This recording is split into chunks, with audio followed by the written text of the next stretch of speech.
it's so much easier for me just to go that route. Yeah, I might not make as much, but I'm not so busy.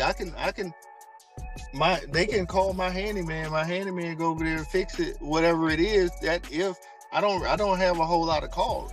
You see what I'm saying? Because I do all of my renovations before people move in. Like even right now, some people might say, "Oh, you do a lot before people move in," but guess what? That's like preventive maintenance, right?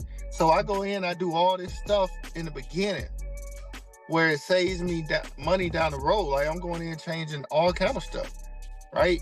But down the road, I'm not gonna get a call, "Oh, toilet leaking." No, it's a brand new toilet, brand new water line, brand new valve. Like, you see what I'm saying?